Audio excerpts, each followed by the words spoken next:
Again. Shake me around, can you hear me?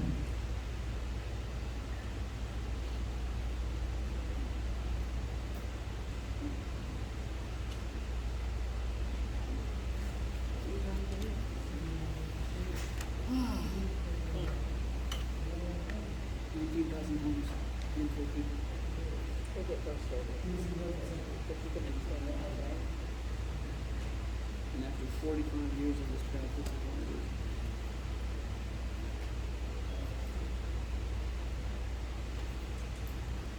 Actually, 19,000 years.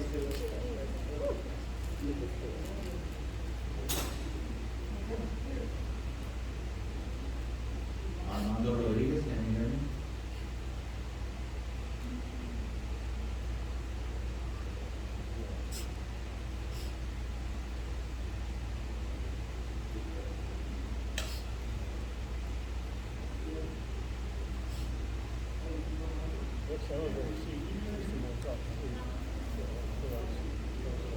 Shane, can you hear me? The same here, Armando. So let me touch them. Okay, so I could hear you now. They too. Okay, so if you'd like to call the meeting to order.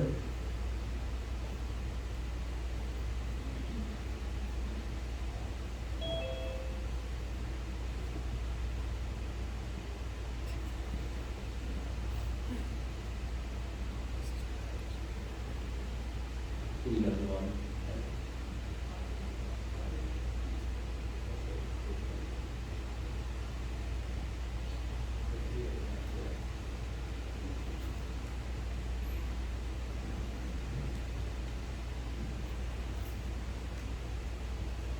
Hello, everyone. I'm Reverend Nancy Carmel.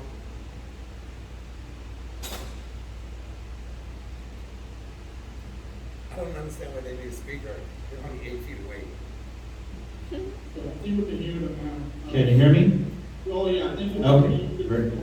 Good morning, you all. Please, if you'd like, you can call the meeting to order. Good morning, everyone. I'd like to call the meeting to order. Morning, we can get a roll call, and can we get proof of minutes? Sorry, not minutes, I mean, proof of notice. Yes. Notice was posted on the bulletin board of 401 Walnut Street, 5 business days prior to the meeting. So, if you don't mind, I'd like to call Mr. Pastor Abraham Colon. So we could do an invocation. Okay, Mark, before you do that, I apologize for the interruption, but you're opposed. You need to unmute your video. We can't see you. Okay.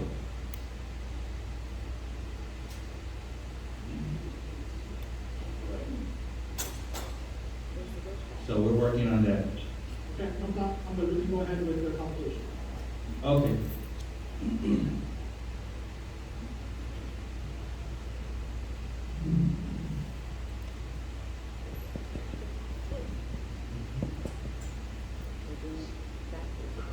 Okay, unfortunately, apparently the pastor is not here yet.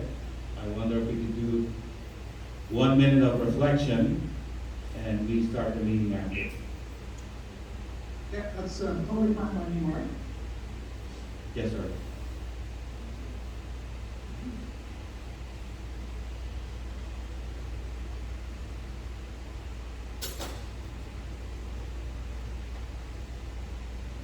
Okay, so was followed by the Pledge of Allegiance.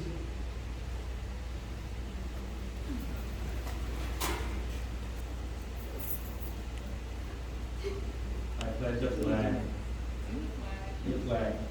United States of America, and to the republic for which it stands, one nation, under God, indivisible, with liberty and justice for all.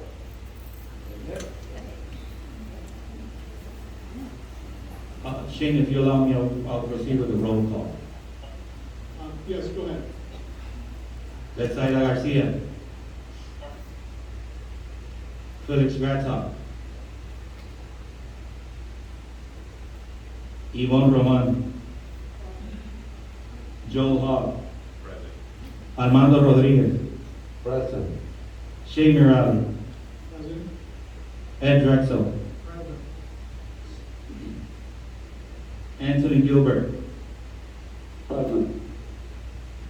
Mr. President, we do have a quorum. Awesome. So let's begin. We're gonna, I hope everybody had an opportunity to review the last minute. And based on that, I would like to make, I'd like to hear any comments from anybody from the last minute. If we don't have any comments, then we move forward to approve the minutes. What do you guys say?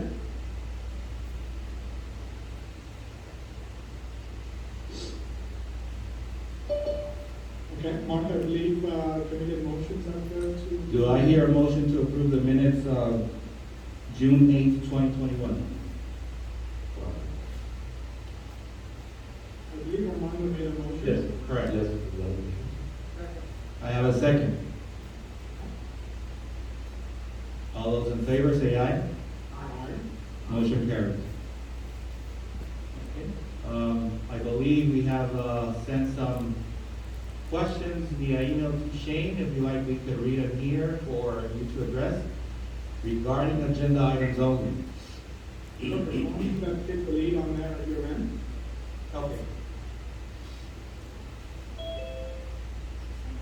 Mark, how are we making out on unmuting the video? So I have the technician here working on it.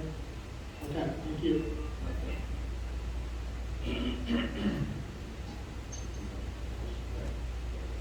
So Kimberly Lynch, she discussion on all items in circle. She have resolution amending portion of Poinciana Design Control Board criteria, resolution record inspections policy, resolution to water easement, and the variances. 3 minutes to discuss, ma'am. Floor is yours. Good morning. Basically, I believe that every village should be holding their meetings before these master board meetings are held in order to discuss these items that are on the agenda.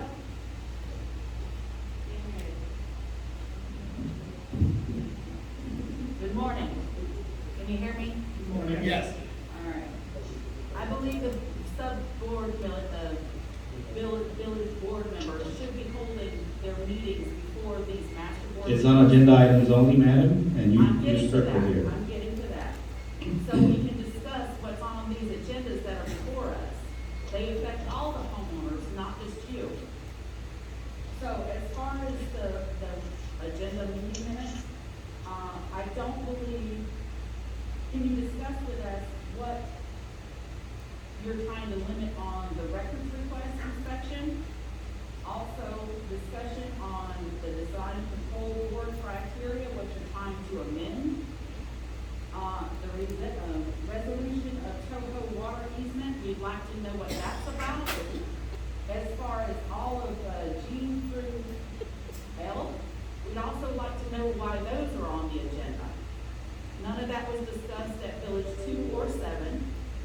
You need to have these packets that you have in front of you at those meetings, so you can discuss. It doesn't matter if there's only one homeowner there, there needs to be a discussion with that. Every one of these board members for the master board, as well as the sub-board, need to show up for attendance, not by phone, not by Zoom meeting, they need to be here. They're representing us. They also need to show up for those sub-board meetings, so there's a quorum to be held, and all 5 of them need to be accounted for. If not, they need to be removed from the board. Please discuss those issues today. I concur and support you. Thank you very much for your question. Shane, would you like to address one of those questions here regarding the resolutions? I have Tom Slayton here that could give some clarification on. Yeah, why don't we get Tom to, Sure. address that issue?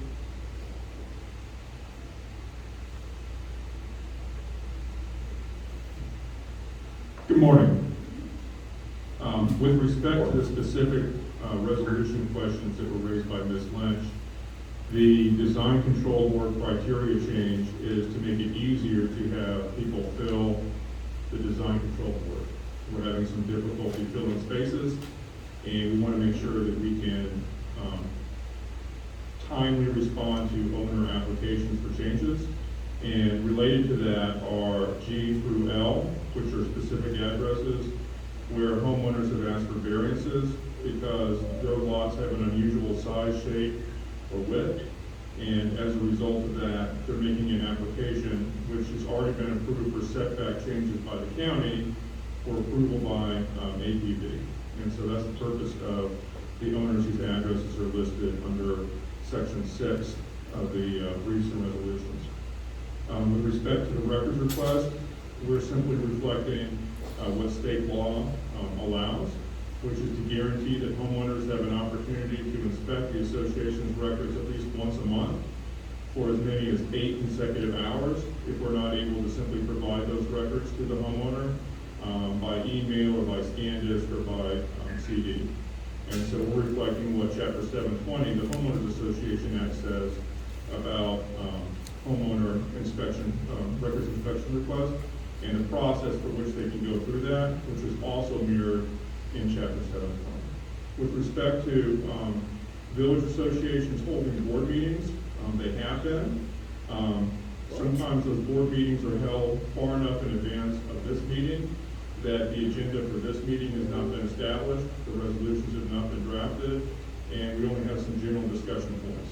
And the opportunity that the village boards have made, the homeowners talk about a lot of different items, as has happened for villages 2 and 7 recently.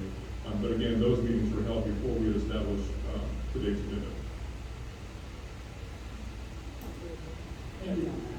Thank you, Tom. We do have another request to speak from Pam Warren on resolution record inspections policy. Was already addressed. You still have a question, ma'am? Go ahead. Have 3 minutes for the record. Thank you. My name is Pam Rural, not Lauren. My apologies. I live in Village 2.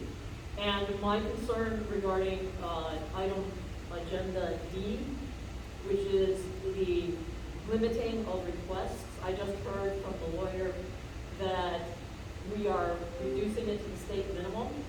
At a time when the community is seeking more information, wanting to get more involved, trying to open up communication methods, I think any limitations that we put right now on records, whether it be requesting them via registered mail or certified mail, making it harder to go to the office and limiting the time that you can do that, I think is a mistake if we want to be a transparent community.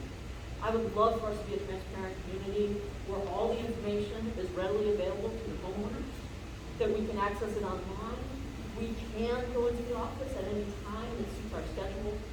And if there's an issue with not being able to access those records, if it's taking too much staff time, then we sit down and really work out ways then to make it happen. Because everybody here has such a varied schedule. They have life things that get in the way. And so therefore, I would like you guys to consider to say no to this resolution and put a counter resolution forward that really moves us forward into the 20th century and maybe even the 21st century to make our records much more available, to make them easier to access, not in any way, shape, or form to limit them. It is our choice as a community on how and what is accessible to us as homeowners. Even though state laws guide us on a minimum, we want the maximum, not a minimum. So please, board, I beg of you to consider saying no to this resolution or anything in the future that limits the ability of homeowners to get records, whether it be by, again, submitting by certified mail, by limiting the amount of time to have access to those records, etc. Thank you for your time. Thank you very much. There were some comments already made on that by Tom Slayton. So if the president doesn't mind, I'll follow with the next final question. Excuse me. From, Excuse me, my comment was addressed to the board, okay. not to the lawyer. That's what I asked. So I The would like, president, I would you like, have, I would like the ma'am, board response, please. that's what I'm asking the president. If there are any additional comments from the president or any board member, because it was already answered, the legality of this aspect by Tom Slayton.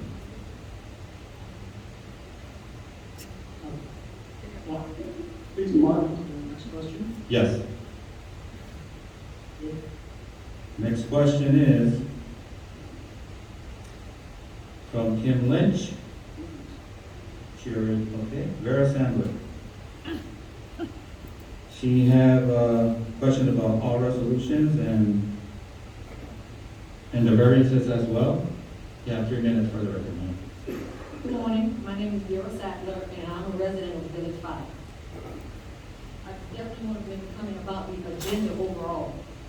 In my opinion, the agenda is too vague, and there's not enough information provided for us, the residents, to come in here and make intelligent questions. We don't have access to those tabs. So if you can make the agenda a little bit more user-friendly, I think these meetings will probably go over a lot better. And my question, some of them were addressed, but I did want to ask the lawyer if you would make a comment about the board meetings and the villages having being held. That's not true for my village, Village 5. I just want to point that out, unless I misunderstood you. I just asked my questions about A, B, and C, violations and fines. My question to board members are, I'm assuming you guys have had an opportunity to look at all of these requirements or whatnot for violations and fines. As far as have you did everything above and beyond management to reach out to these homeowners about these violations and fines? I know last year there were over 1,000 violations and fines and about to go up to assessments. And this year, I don't know how many there are, but maybe 1,000 more. Are they the same ones? Has everything been done? Because as the board members and as the HOA, my impression was that you guys were supposed to do what's best for the community and to reach out and go above and beyond. And I know, Mark, you have that mission statement in the office that I haven't had a chance to see in 2 years. But either way, it should be about taking care of the residents. So my question is mainly about those violations and fines and judgments. Has everything been done? If you guys have reached out, talked to these people, called these people, or even send someone out there. There's a lot going on with COVID. And before COVID, there was a lot going on. People are having issues. And I can't imagine losing my home because I didn't pay a $2,000 fine for something that I had no control over. Or I lost control over because I lost my job or whatever. But what I do ask is that you consider that before you send these people assessment fines or whatnot for collections or for foreclosure. Thank you. Can you comment on that? Thank you for that question. Tom Slater will comment unless the board would like otherwise. Can't hear it. Are we discussing all, I'm not all time, are we discussing all of the resolutions? Can't hear you. Or one in particular? So she brought up the general discussion of all the resolutions. However, she in particular was concerned about levying fines and converting those fines into assessments. And she was asking whether or not the homeowners were notified or what sort of communication was given to them. To briefly answer that, the management team follows the resolutions of the board to provide courtesy notices, warning notices, warnings of fine violations, and fining hearing notices, giving homeowners an opportunity at any stage to reach out to APV to express their willingness to fix their violations, problems with being able to fix them, request for additional time to fix items, and an opportunity to appear in person or by Zoom at fining committee hearings to discuss their violations and work out remedying them. For those homeowners that have been fined, they've either ignored or just refused to acknowledge the notices, haven't communicated with either management or the fining committee or the board of directors, and as a result, they've been fined. Even after that, even after they've been fined, they still have an opportunity to fix their violations, so forth, before today's meeting, where the fines are converted into assessments. And after that, they're going to receive notices from my firm, letting them know that the fine's been converted into an assessment. They still need to fix their violation. And if they ignore that, then they're given an opportunity to go to mediation, where we offer them an opportunity to use a professional mediator to try to resolve their violation. And if they have a fine, unpaid fine, to try to resolve that as well. And only after all of that would the board ever consider bringing a court action against the homeowner. So there are many steps in the process, many opportunities, And in all of that, we also have to remember that their neighbors, in some cases, are trying to sell their homes, and they're having difficulty doing it because the person who's ignoring the notices and not fixing their violation is bringing down all the neighbors' property values. And so you have somebody who's trying to sell their home and can lose thousands of dollars because someone is not mowing their grass, is not painting their house, is not taking care of the roof, has a fence that's falling down, has a pool that's green. And so it does impact everybody else. So we're trying to balance all that out, that everybody's giving multiple notices as I described. Just to make a comment on, I'd just like to say, maybe the board should consider different size fines for different notices. Yes. Or different violations. I've seen $1,000 fines assessed for a grill, being less than 2 feet from a house. Maybe that's not the same type of violation as someone that needs to paint their house or someone that has a bunch of debris out there. Maybe in the future consider context of these fines with the amount commensurate with the type of violations involved. That's my only comment on that. Thank you for the comment. I agree with you on that comment. But to elaborate on what Tom has said, there are, whether it's a small violation or a large violation, a violation is a violation. And these homeowners are given remedies after remedies after remedies to resolve these issues. And I think that what Tom here has stated, that they have multiple opportunities, and they fail to ignore it. And I think the only recourse the association has is what's presented at this time. And I think we have to keep in mind that we have to make sure that homeowners are kept in communication. Tom has many times indicated how. And this is the resolution we would come up to. So there has to be a consistency, which we are doing. And I think what we presented to the board currently is accurate and fair. And I hear exactly what the homeowners are saying. I hear exactly what the board members are saying. But there has to be consistency, whether it's a small violation or a large violation. There has to be open communication at all times. There is no open Thank communication. you. Can you repeat the question, sir? Correct, that's correct. So that was the last question that we have from the floor. We would like to proceed with the agenda, if I'm allowed. Before we continue, I will ask the board to allow to amend the agenda to include approving engagement of attorneys for case number 21-25975 SB 23. I make a motion that we make the changes to the agenda item. Over second. I have a second. All those in favor? Aye. Aye. Motion carries. Lisa Guerra, Regional Director, will follow through with the agenda.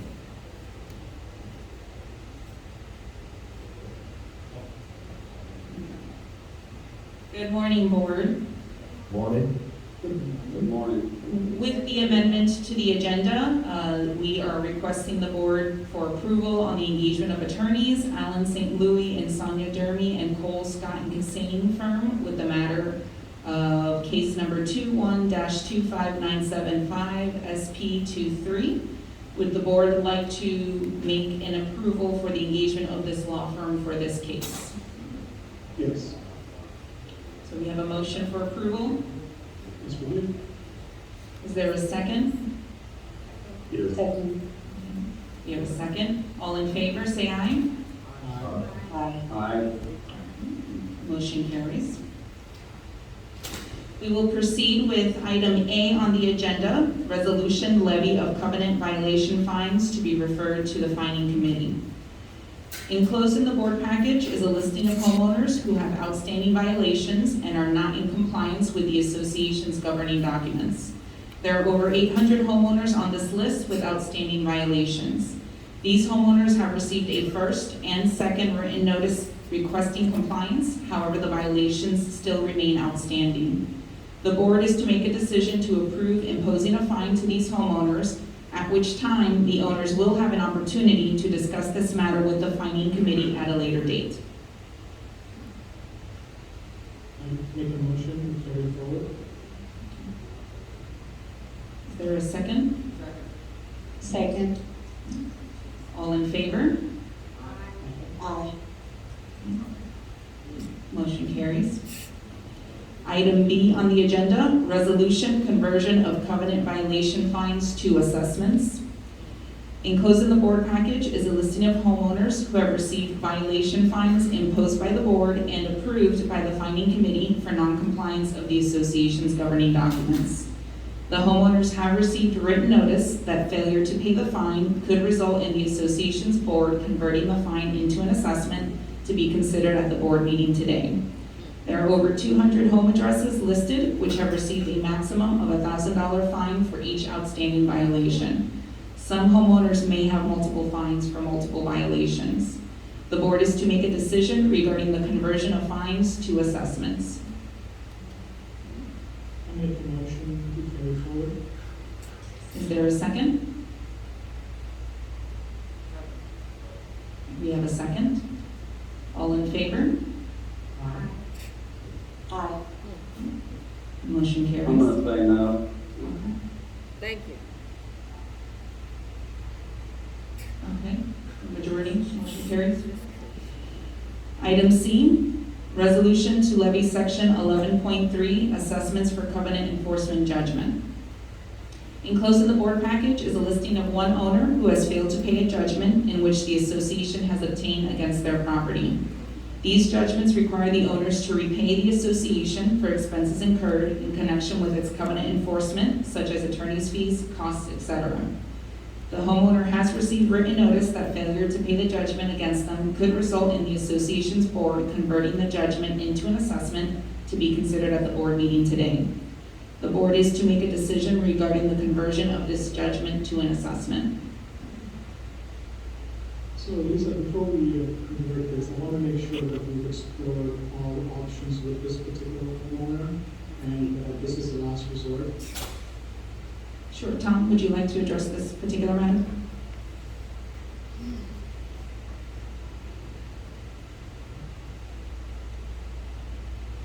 So the amount before you has been approved by a judge, which means that after all the violation notices, the approval of a proposed fine, a fining committee hearing where the homeowner was fined, a violation notice from our firm, an offer for mediation from our firm, a lawsuit complaint when the violations were not fixed, an opportunity to respond to the complaint, and a summary judgment hearing where the homeowner had the opportunity to participate in the hearing, raise any defenses or arguments against the judgment, the court finally entered a judgment against the homeowner. And so since then, the association has the right to convert that judgment, which was reviewed and considered and approved by a judge after hearing all the evidence in the case, including the list of things that I talked about. We are able to go ahead and convert that judgment into an assessment.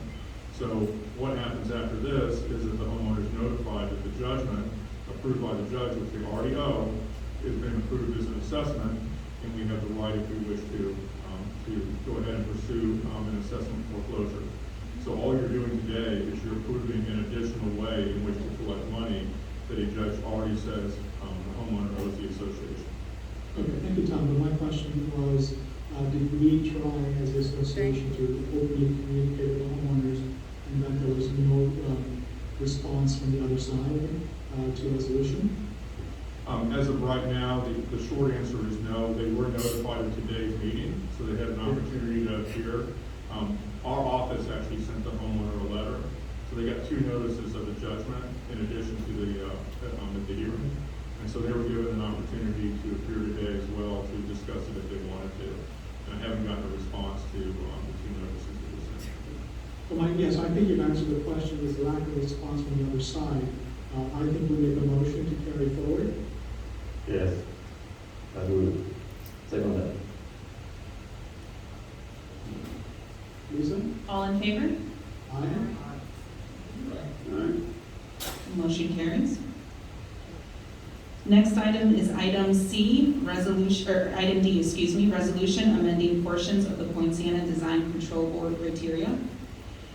Enclosed in the board package are recommendations for amendments in addition to the DCB criteria. There are a few sections, categories of the criteria that have been proposed to be amended or added. Additions are indicated as underlined, and they are regarding vacancies and appointments to the DCB by the APV Master Board. The Association Attorney, Mr. Tom Slayton, is available to discuss any additional questions the board may have regarding these proposed changes. The board is to make a decision regarding the approval of amendments to the Design Control Board criteria. I make a motion to approve. Is there a second to the motion? I second that. All in favor? Aye. Motion carries. Item E, Resolution Records Inspection Policy. Enclosed in the board package is an update to the records inspection policy for APV. The records inspection policy describes the method in which homeowners may submit a records request, how the records can be provided, the frequency of requests that homeowners can submit, and potential costs for the records requests.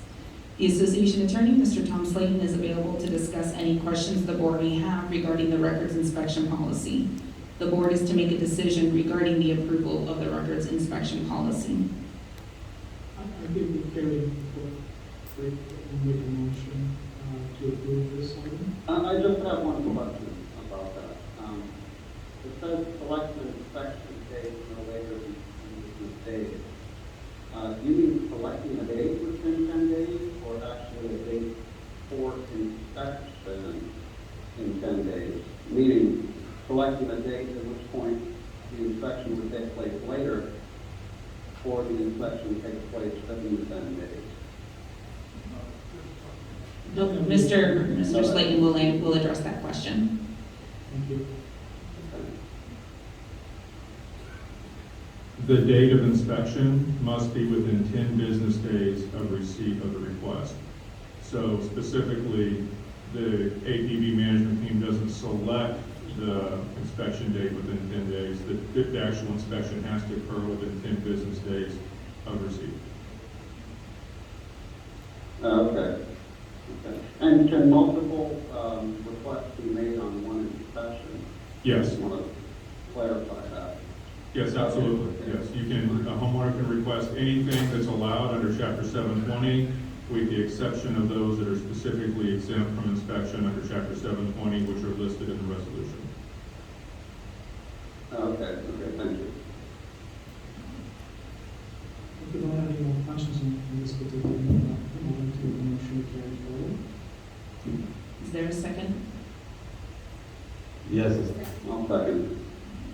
All in favor? Aye. Aye. Motion carries. Item F, Resolution Toho Water Easement. In the board package, there is an agreement for APV to convey property for use as a lift station to Toho Water Authority. The management team has a supplement with the location of the property to be conveyed to Toho, and it is being provided to the board. The association attorney, Mr. Slayton, is available to discuss any questions the board may have regarding the conveyance of this property to Toho. The board is to make a decision regarding the approval of the agreements, execute the deed, bill of sale, and any other documents required in connection with this transaction. I'm moving forward with the motion, approving the resolution for Toho Water. Is there a second? I second. All in favor? Aye. Motion carries. Item G through L are variances, and we'll address each one. Item G, variance for 163 Red Wing Court. There are variances that have been submitted for the board to review and approve. There is a supplemental package that is being provided to the board that contains all the supporting documentation submitted with the DCB application. The variance for 163 Red Wing Court is a request for a rear setback variance from 20 feet to 19.7 feet in order to build a new single-family residence. The Polk County Building Division has issued a permit on April 20th, 2021. The board is to make a decision regarding the variance request for 163 Red Wing Court. I'll make a motion to carry forward, providing that reopening of the building permit. Is there a second? Yes, I second. All in favor? Aye. Motion carries.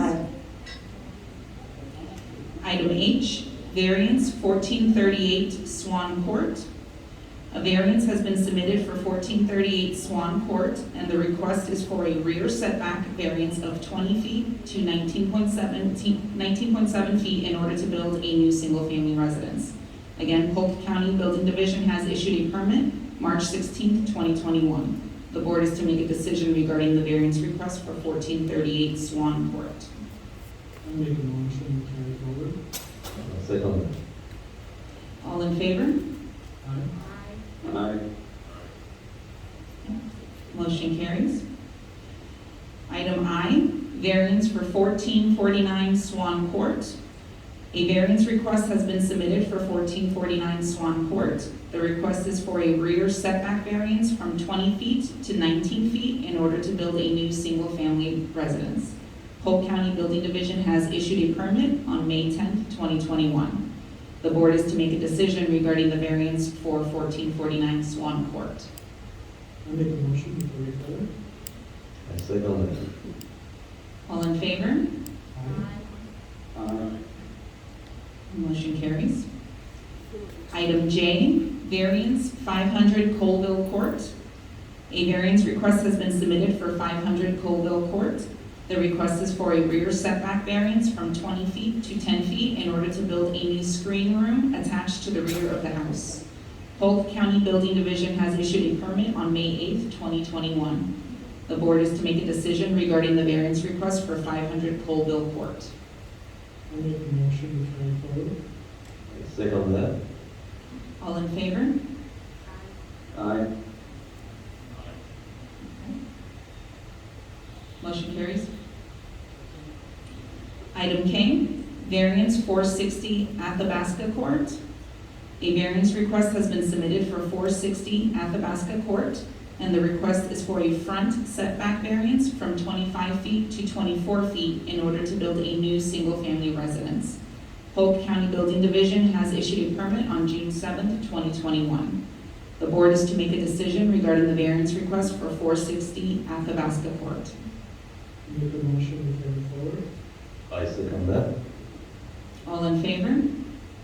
Aye. Aye. Motion carries.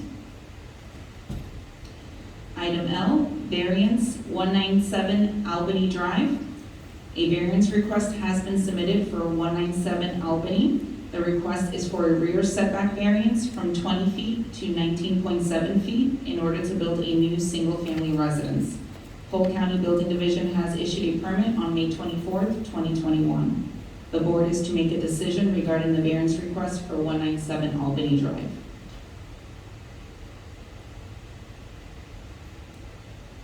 I make a motion to carry forward.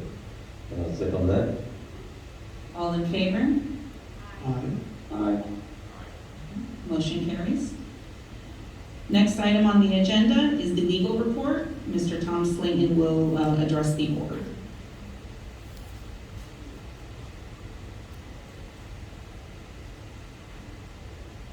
Good morning. Morning. For the legal report, we have three areas to cover. One is collections, the second is covenant enforcement, and finally, a summary of the significant cases. With respect to collections, since 2017, when you authorized my firm to start doing collections for APB, we have dispersed to APB over $2,300,000. That's money that we have actually sent to APB. It does not include attorney's fees or cost of collection. It's just the assessments that are owed to APB. The second chart is the monthly results. We've been keeping track of those because of COVID to see what impact it may have on collections. In July, we had a drop in collections for the month from $42,000 in June for full disbursement and partial payments of $18,000. Now we have partial payments of $9,331 and full payment of $17,744.59. I attribute it in part to the fact that we've held off on turning over a number of collection cases to our firm until we've gotten through the spectrum cable charges, and so I would expect that that number is going to increase in the next few months. The The next tab has to do with covenant enforcement. It shows you the number of cases that you've assigned to our firm for handling and the number of cases that we resolve. You'll see on the lower chart that we resolved a great deal more than we have for May, when we had 8 resolved. We resolved 71 for July. As a result, we're working through the covenant violation cases that you've assigned to us.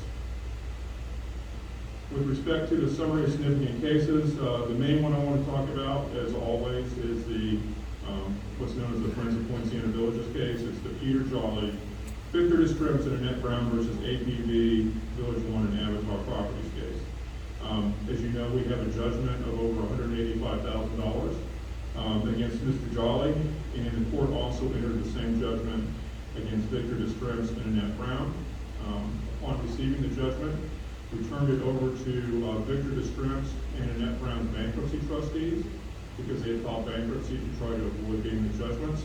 The bankruptcy trustee has engaged a legal malpractice attorney, and that legal malpractice attorney has sent a demand letter to Mr. Distrips and Ms. Brown's first attorney, Jennifer Ingber in the Orlando Law Group, to pay this amount to APV.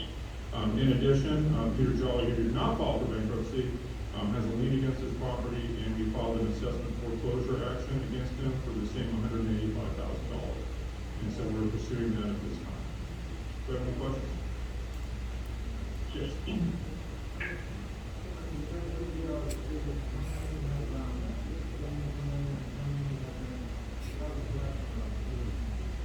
I'm sorry, I didn't hear you. On the spectrum deal, I was curious how the implementation is going, and more importantly, how the collection is going. So we don't have collections in our office yet because the first bills were coming due this month. So I can defer to Mark and his team if you want him to answer that. Yeah, I can speak to that one. So as of August 1st, we billed for Village 1, 5, and 9 a total of 5,563 homes for a total billing of $324,940. So far, as of yesterday, 27% have paid. So it's not quite the mid-month late date yet, and owners are coming in every day to make payments, but that's where we're at so far. 27% have paid based on what's been billed. And Matt, thank you for that. When is the entire billing cycle due? You said something about middle of the month, payments coming every day. Do we have the last part? The 15th is the late date. Based on the calculations of payments coming in and forecasting, what do you think at the end of the month, what do you think we're going to target? It's kind of hard to say at this point because it's the first month, but typically the delinquency rate that was forecasted was around 10%. Okay.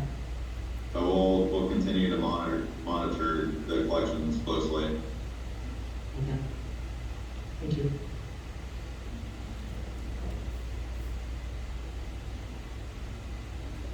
Thank you very much. So now we'd like to go to the manager's report. Matt Sluicer, that is Director of Client Relations and Client Accounting for First Service Residential, will brief us on the summary, the economical summary we have here on the board package. Matt, the floor is yours. Thank you. Good morning. I'll be reviewing the financial results as of June.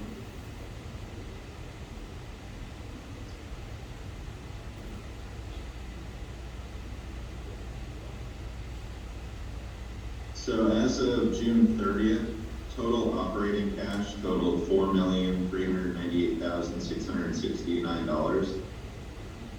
Tower proceeds fund had a total balance of $769,516. And the reserve account balance was $1,983,572. In the security deposit account, there was a total of $23,752 at the end of June. Community center rental payments through year-to-date through June 30th totaled $65,368. and fitness center and basketball income totaled $74,683. Pool memberships and concession sales totaled $98,953.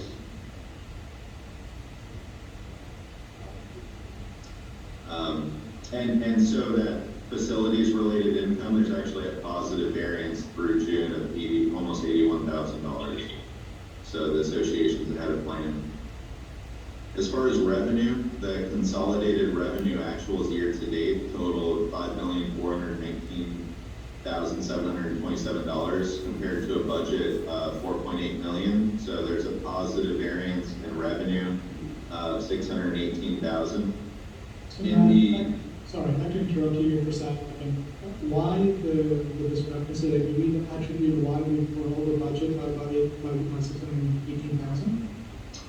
So as far as on the facility revenue, the budget was, pretty conservative because obviously activity was down in 2020. So there's a positive variance of about $81,000. Another big piece of that is the estoppel revenue. So home sales have been pretty high this month. It's been a pretty hot market. So the total estoppel revenue is over budget, positive variance of $172,000. And then the other piece of that is the covenant enforcement is a big piece, which there's also some offsetting costs related to that. Thank you. You're welcome. On the administration department, there was total expenses of $2,098,926 relative to a budget of $1,891,236. So there's a variance there of $207,690. So a big one part of that is the costs related to the covenant enforcement. So the revenue is significantly over budget, and then there's some costs that are over as well. But the net of the total, there's a positive of about $58,000. And then the other piece of that is payroll under administration is showing over budget, but that's related to the fact that there are employees that went to other departments, and it looks like on the back end on the billing, there's still some they're still categorizing some of those employees as administration. So it looks like it's over on the admin side, but it's under in the other departments. But payroll overall is under budget. On the lifestyle department, there were total expenses of $641,000 related to a budget of $688,000. So it's under budget $46,932. Community service department, total expenses of $304,166 relative to a budget of $295,854. So just a little bit over budget at $83,12. And public works had actual expenses of $1,568,831 relative to a budget of $1,926,102. So it's under budget on expense, $357,271. The capital purchases and R&R is under relative to budget of $1,127, which is due to the interest environment we're in. And the bottom line is you had revenue of $5,419,000 and expenses of $4,613,000. So there's a net income of $806,548. And the big components again are related to the estoppel revenue, payroll being under budget due to open positions, covenant enforcement, and facilities related income. Thank you, Matt.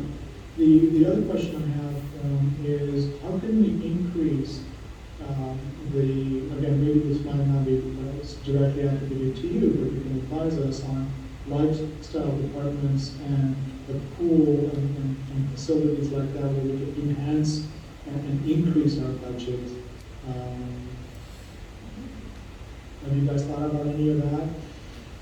Yes, if I may, we are working diligently in a promotion aspect where we could, put more at at the alternatives of our families here in Poinciana, the facilities. I know that we started, again, after the COVID impacted our community, opening 7 days a week. I consulted with board members and allow us to engage with third-party vendors to allow us to have this pool open 7 days a week, and I believe that will help us create more revenue that we forecasted with Max Loser as well. So doing that promotion, creating events where people can participate and use the facilities. I know that the rentals of the buildings are increasing. That we can share a report with you on that as well, and the rest of the board members, and a lot of promotion. I know that we have some big players that are wanting to be sponsors of the community, and I think that's indicative that people are watching what we do here to make sure that we could provide the services and additional amenity services that will bring some revenue to the community. So we will work with that, continue working, promoting all the facilities we have here and special events where people can participate, and as well create some revenue to the association, and open to any recommendation of the board as well that we could work with each one of you to make sure that we could hit that goal. Thank you. What I'd like to encourage, Tom, I'm sorry, Mark, I know you and your staff do a phenomenal job. Our hats are off to you. What I would like to encourage you guys is to brainstorm on how we can increase maybe a 1 or 2, even a 5% increase to our budget, overall budget. And I know that you guys are just phenomenal at what you guys do. And I think by sending ebook class or promotions, and I think overall we should try to focus on generating more revenue, and that's something that you guys can look into and brainstorm and come back to the board and say, look, this is what we're doing, and we're increasing our pool revenue, we're increasing our fitness revenues, we're more involved in the community. That's what I'd like for you guys to perhaps focus and come back to the board and say, this is what we're doing and this is what we're focused. Okay? Of course, sir. Thank you for that opportunity. We'll work with that. We'll put a plan together and report back to the board. And again, once again, your team does a phenomenal job. Thank you, And I think we're very grateful to have you guys aboard and to participate with us. And I'd like to see those numbers creep up. That would really benefit the community. Thank you. I agree with you. I agree with you. 100% with that. Thank you, Armando. So this is for the meeting of today. If I have a request to adjourn. I make a motion to adjourn. All those in favor? Aye. Okay. Aye. Meeting adjourns until October 12th, 2021, 9 a.m. Everybody be safe. Take care. Thank you.